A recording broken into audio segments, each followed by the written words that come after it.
my biggest turn moment, where it wasn't just like you're back home.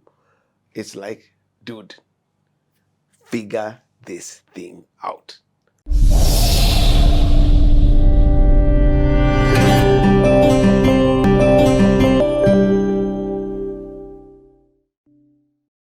So Wendy now goes back to Kenya because she was just there on tour. And at this point, I'm at a specialist music school in Dallas. What? So some over there, I moved to Dallas for like about a year and a half. A year and a half? Yeah, for a year and a half. And small segue. So my cousin lived in Houston, so I moved to Houston for a little bit to stay with him.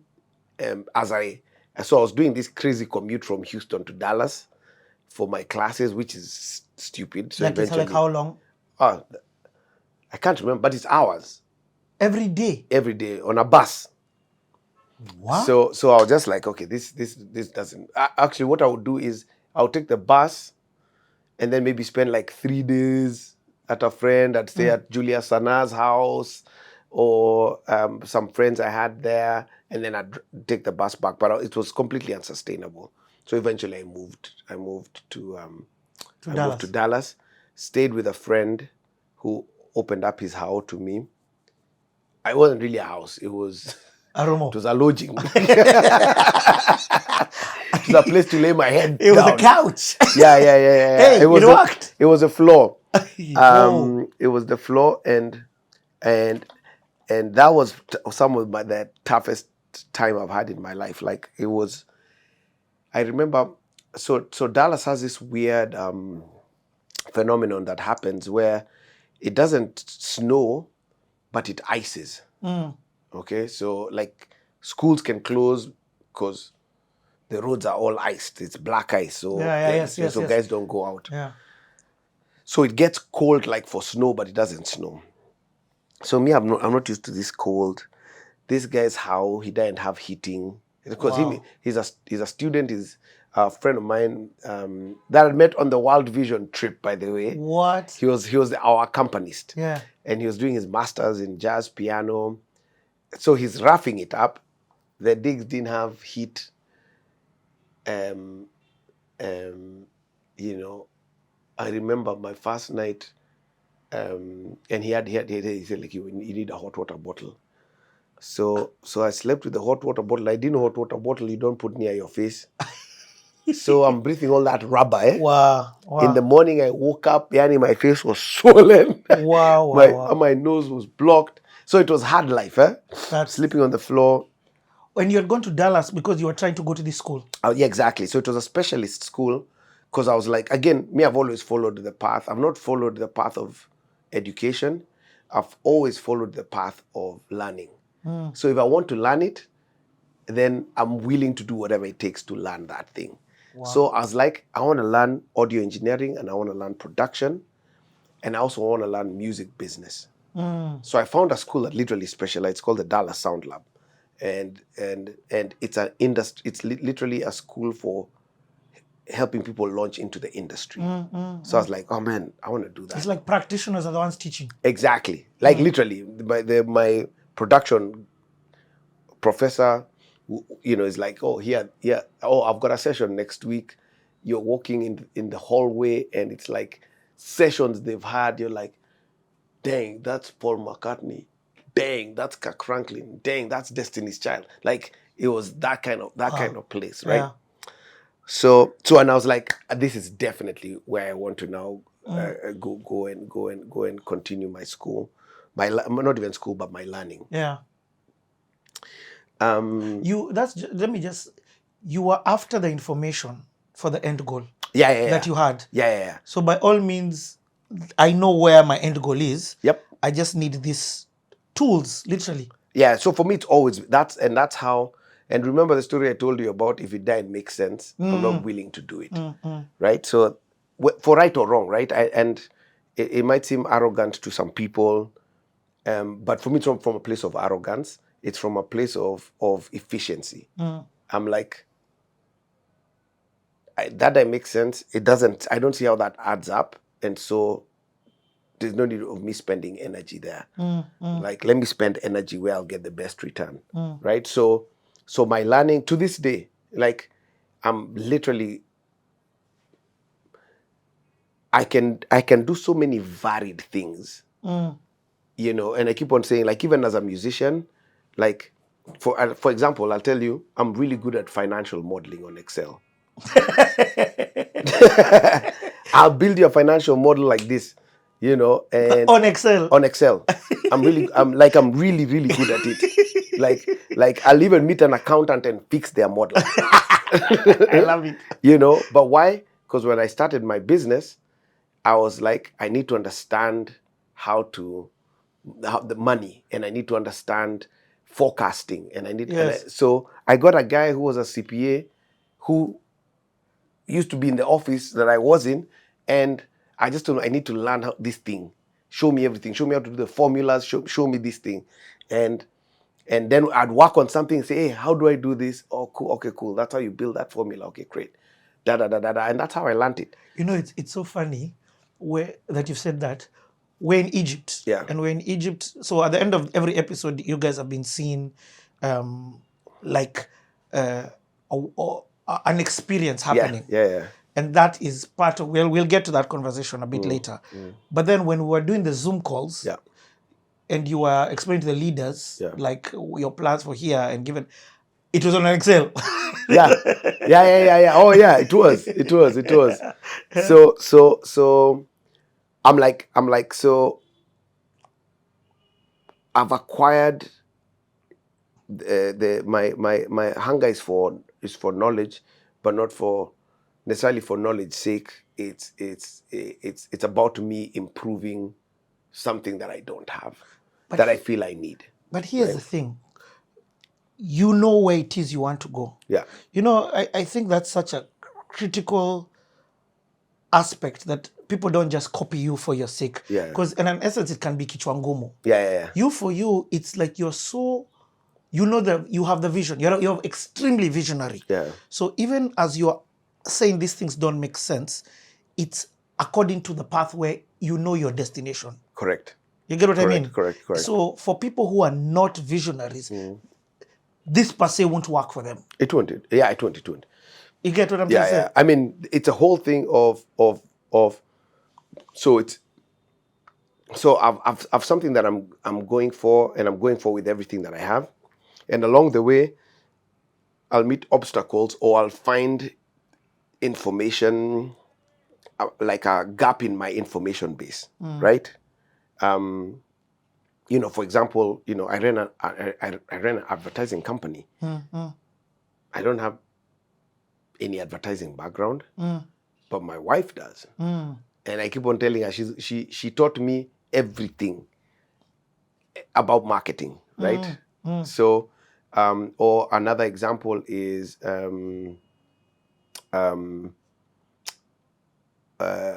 while ago, I was very curious about how the world, it's almost like the kings of the music industry were DJs. And I got curious about that world, right? And so what did I do? I bought DJ decks, and I'm like, and it wasn't for anything. I'm not trying to become a DJ. Yes. I'm just like, I need to understand how they think. And that's when, weirdly, I found the connection. I said, DJs and worship leaders are the same animal. Same animal. That's crazy. Yeah, they use the best songs to give their people an experience. That thing that you were saying earlier, Yeah, about you are able to connect the weirdest of things together. exactly. A DJ is a worship leader. That's insane. And a worship leader is a DJ. They're the same thing. Literally the same thing. You know, when you say it now, I'm like, yes, but it is. Yeah. It's just in different scenarios. Yeah.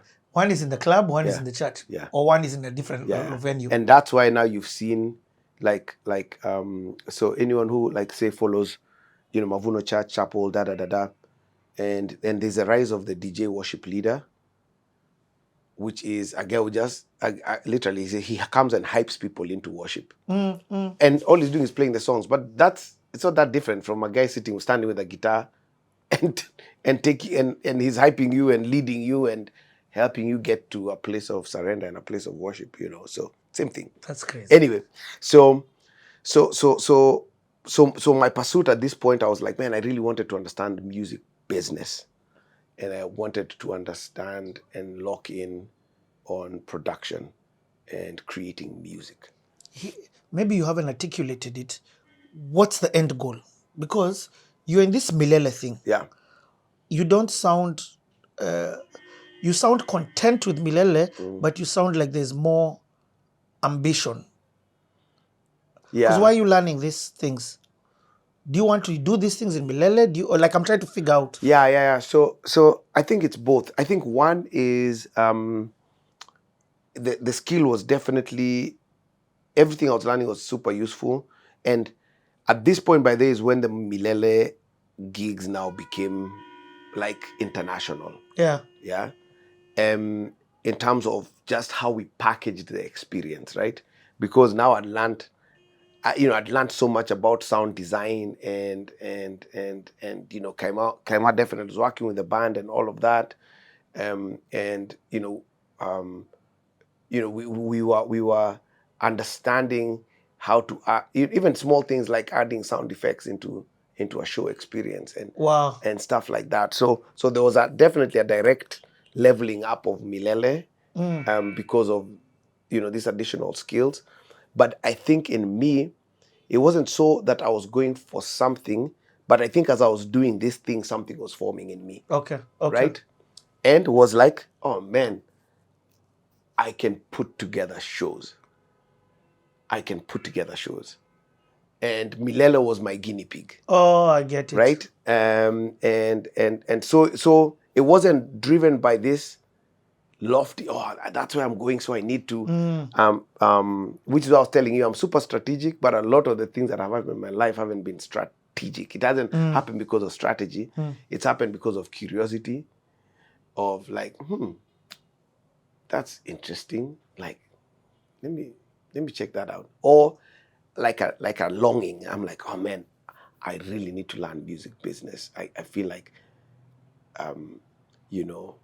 if I could understand how to read a contract, or if I could understand, like, I think that's just gonna be useful. Kanjii, this is 2002, 2003. Like there's no one in Kenya on this thinking.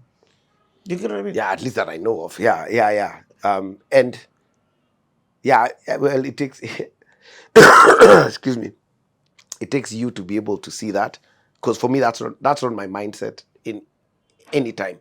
My mindset is just like so I've got something that's kind of like guided my thinking throughout my life, and I've learned it in hindsight, right? And I think you'll hear me say that a lot, right? I never want people to look at my life and be like, oh man, that strategy was wild. Like I'm a child of God. Like I have had strategy, don't get it wrong, and the things I've wanted to do and goals I've set and whatnot, but so much of it is God interjecting and God leading me a certain way, or and stuff like that.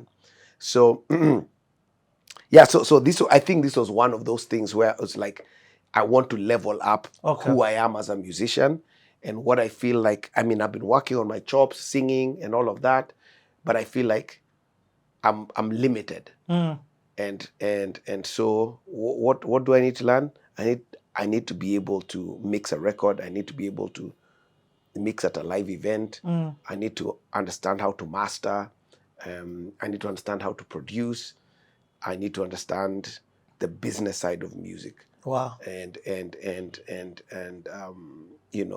what's an A&R person? What do they do? What's the difference between a producer and executive producer? Like that stuff for me now becomes important to me, because I feel like I'm lacking. That's something that I'm lacking. I get it. That is stopping me from becoming the best I can be here. And this last one, I know I'm dwelling a lot here, but then you're saying things that I'm aware. I don't just want to pass them because they've become your norm. Yeah. Like you said, you are becoming international. What does that mean? Because the Milele so far we've been talking about, Yeah. the international version, it means you're coming back home to Kenya and Yeah. maybe UG. Yeah. But now you're saying this group was going beyond even into other countries. No, not even so much so. Yes, but no.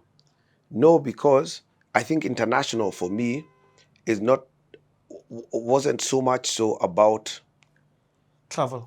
borders, but more about your mindset. Like, can this show experience Wow. live on any stage in the world? Wow. Right? So when I'm talking about international, that's what I mean. What I'm saying is that like can it live anywhere? Is it just for an American church? Or can you take this show and put it in a stadium in Europe at a Europe festival?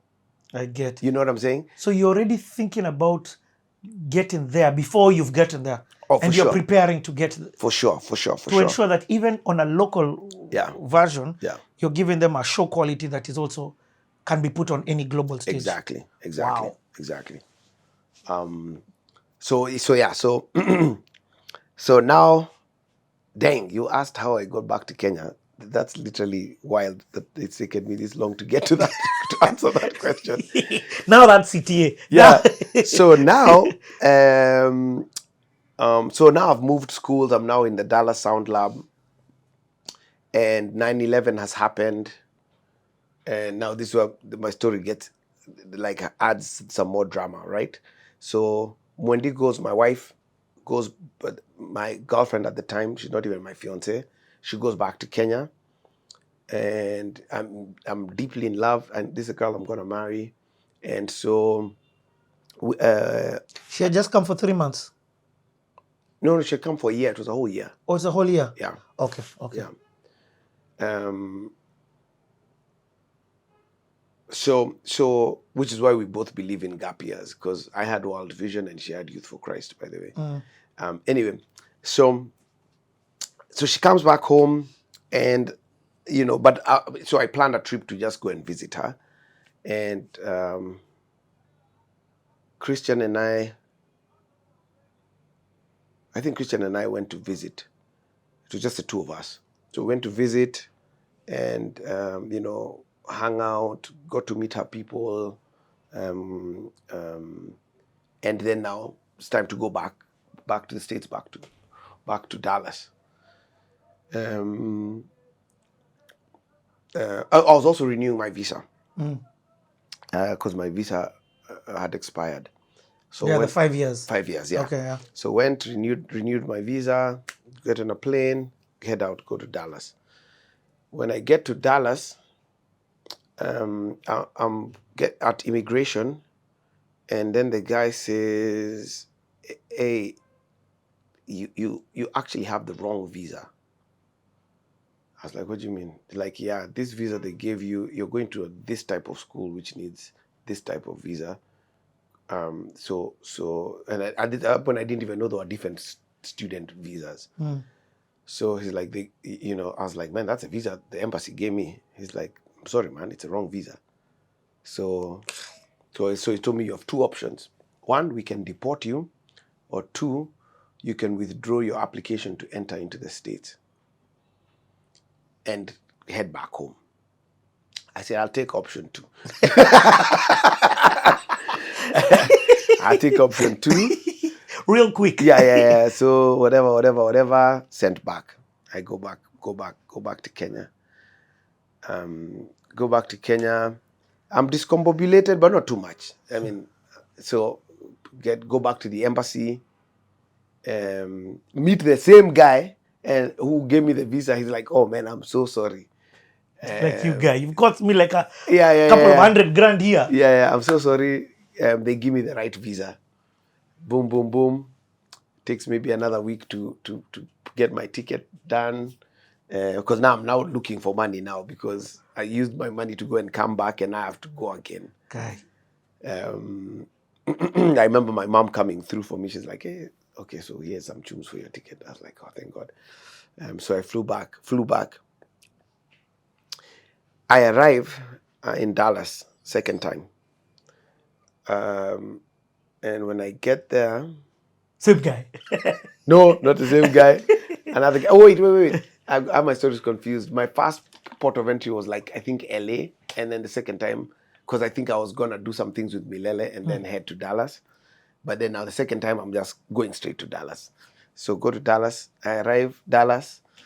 The guy's like, hey, it looks over here that you withdrew your application. What happened? I said, man, they gave me the wrong visa. It's like, okay. The guy pauses. He's like, oh, man. Come with me. I go secondary inspection. I'm like, I've been here before. So when I go there, then they're like, I think they even end up calling the school. And they're like, hey, we're just trying to confirm something. So I'm like, hey, what's happening?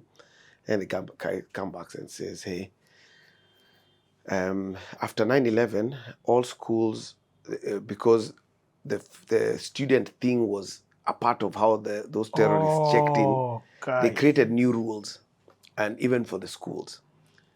So he said, unfortunately, your school missed the deadline to comply to one of those rules.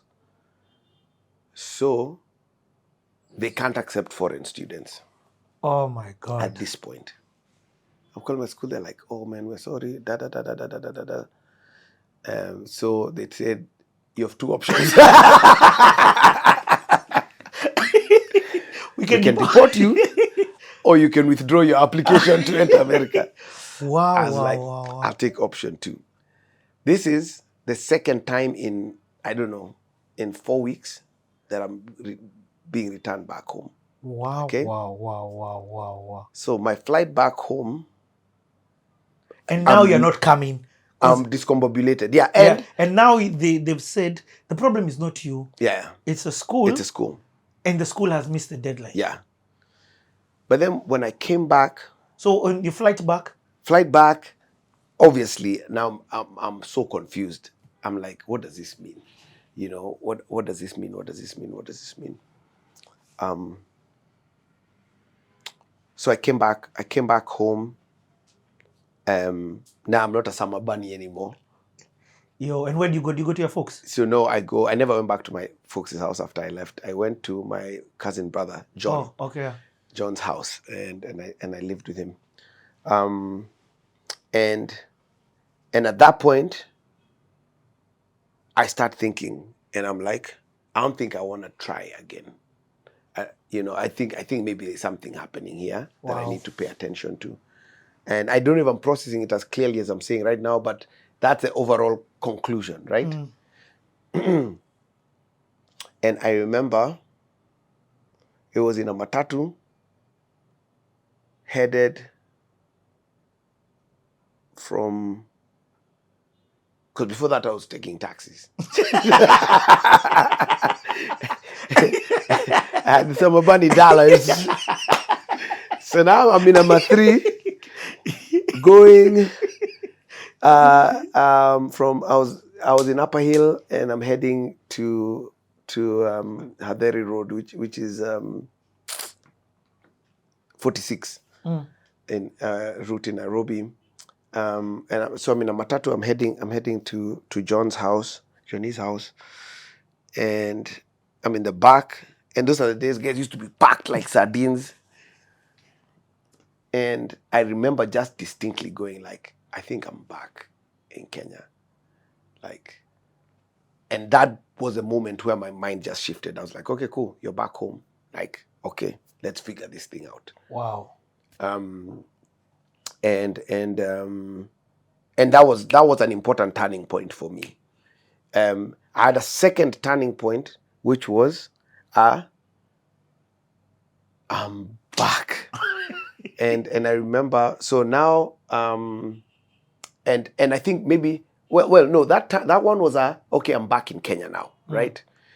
And then shortly after, was now I'm now in brokenness now, right? I don't have money, I'm trying to figure out life, and I don't ask anyone for money. I just need to figure this thing out. So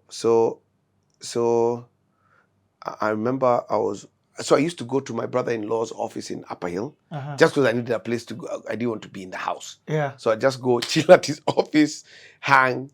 That's sharp though, Yeah. because you've been your thoughts. in Yeah, the yeah, mix. exactly. Go and hang at his office, and at his office, by there, that's where I learned Excel.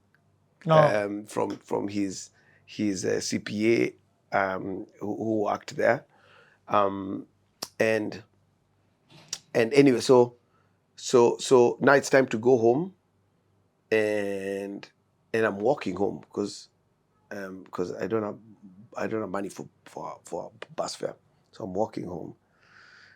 I didn't mind the walk. It's a long walk, but it's not a bad walk, and there are many people walking, so it's all good. You guys get to Yaya Center, it starts raining. But it's raining like someone upset the rain system, like someone to Canada that rain system. It's raining cats and dogs. It was so wild, Bana. So you know that when you run for cover, Yeah. But then at some point you're like, I'm drenched. stuart, yes. I'm drenched. So I was like, let me just continue walking.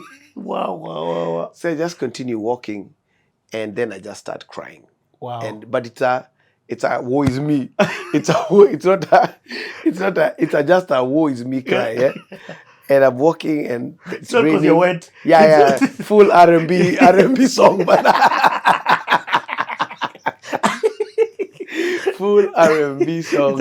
At least here my tears will be covered. Exactly. Hey, that's actually the theme of the song. So and that was my biggest turn moment, where it wasn't just like you're back home. It's like, dude, figure this thing out. Wow. And so I got back, and shortly after I started Kijiji. Okay. Let's take a break right there, peeps. We are coming back. Well, first of all, how old are you at this time? So I'm 20, maybe 23. Okay. Yeah. We'll be back after this. Yeah.